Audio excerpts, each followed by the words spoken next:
I'm chairman of the Allard Chrysler Action Group, and Beaulieu have allowed us to restore Europe's first dragster that we're standing next to now, which was built in the winter of 1960-61 by Sidney Allard, well-known sports car manufacturer and racer in his day.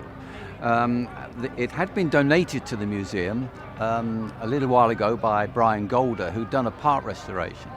But then when Brian passed on, his wife donated it to the museum as a rolling chassis. There was no engine in it, there was bits of transmission, but not a lot else.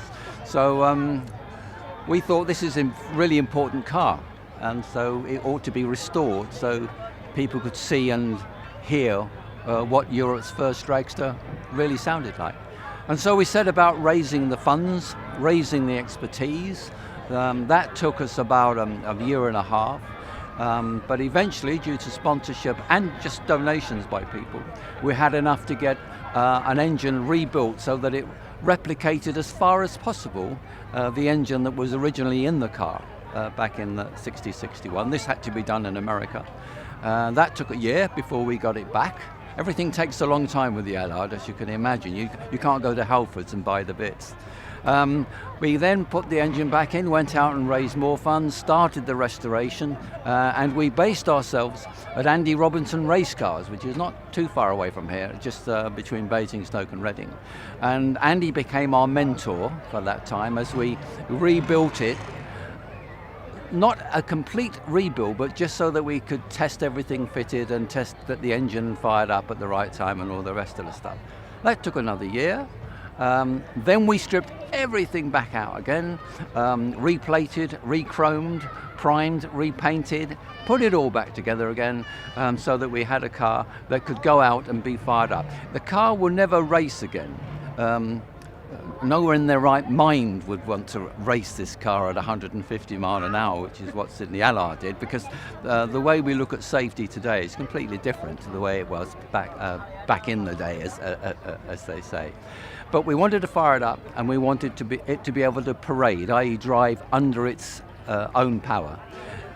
We achieved the first part of that, although the engine now is away being serviced so that we can get back to it again, but we've still yet to achieve getting the transmission right so we can parade it under its own power.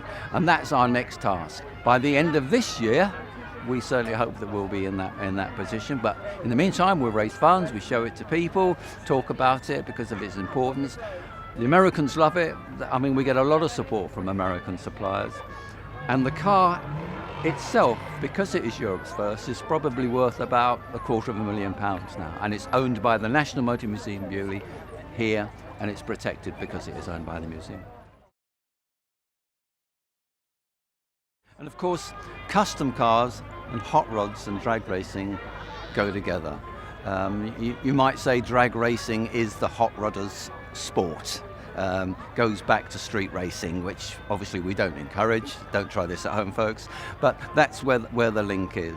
And so this event has developed over the years, and it is really an important event in the calendar now. And so to be able to come out, bring the cars out of the museum to show them to this audience in particular is really a pleasure, and it's an honour, and it's great to be able to be here to talk to people about it, and we're able to get children to sit in the car and have their photographs taken. So hopefully, we even had a little bear sitting on the steering wheel this morning, so hopefully it's all over Facebook or Twitter or other social media.